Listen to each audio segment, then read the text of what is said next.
Hey y'all. Welcome back to Our Road Less Traveled. Today we're going to let Maria tell y'all about our latest upgrade. All right, Maria, tell them what we did and why. We got some new batteries why?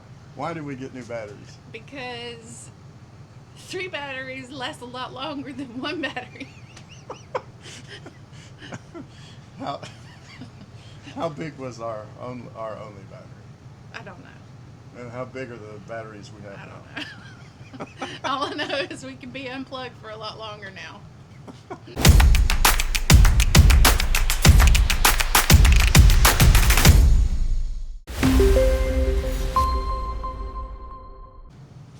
All right, I'm going to show y'all what we did.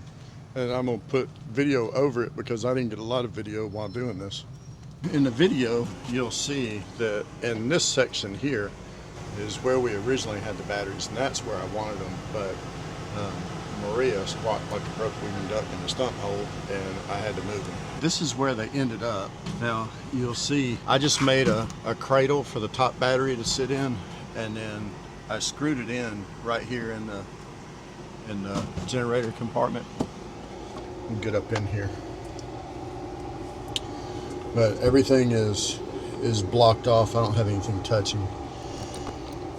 I had to move the transfer switch. I had to move it over. In the video, you'll see that when I pulled the original Future Solutions out, the transfer switch was mounted way over here. So I moved it over and up, and that made room for the Victron. So now that's in. Now I'm going to connect negative battery, positive battery, and then the solars. These, nifty little tip, I just cut the fingers out of some latex gloves that I used when handling the black tank and taped them over so they wouldn't short out anywhere. Right now we're keeping the existing inverter charger. This is coming out next though. We're going to put in a Multiplex 2. I've just got to measure the dimensions of this and make sure it'll fit. The next problem I have, and if any of y'all know anything about wiring, this right here is a mess.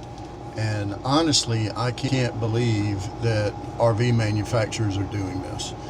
So if you'll notice here, our solar from the panels comes in over these wires right here, and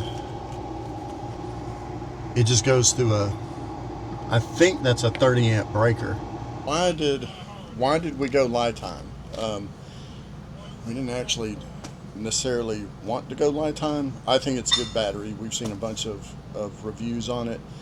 The BMS on it seems to be really well. The high voltage, the high temp, and the low temp cutoff typically kicks in within 5 seconds of reaching its setting. So we're comfortable using LiTime.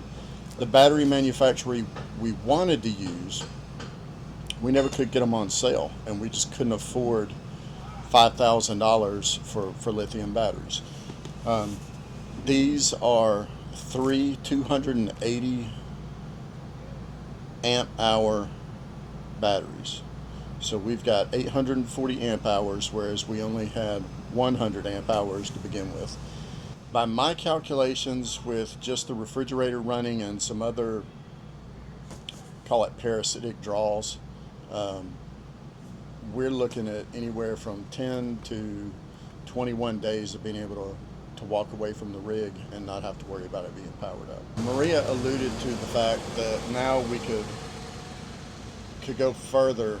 Our batteries lasted longer, and the way that we travel, we're subject to leave Texas and end up in North Carolina and have to do it in 3 days, and we don't like to stay in a campground overnight, pull in, hook up, go through all that stuff. So we wanted the battery capability to be able to boondock 3 nights in a row and then get to wherever we're going, recharge the batteries.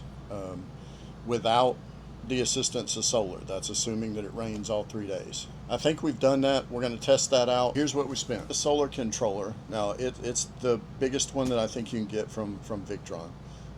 It's a 150/70, so 150 volts, 70 amps. That cost me, I want to say 380, 386. We got the batteries on sale from LiTime at a 50% discount. So we got all three batteries for 1500, and they're the ones that have the Bluetooth built into them, so I can actually monitor them from the inside of the rig. Now, we already had the Victron Smart Shunt, so we can see the capacity, we can see our run time and how much amperage we have left in them. And we're going to do that here when we take the rig to go get the refrigerator replaced. It's pretty much going to stay unplugged for almost an entire day. We're going to see what the battery looks like after that. If you have any questions, let me know. I will tell you that replacing the solar controller is not hard at all. It's basically 4 wires. It's easy peasy. And I'll show you the production that comes off of them.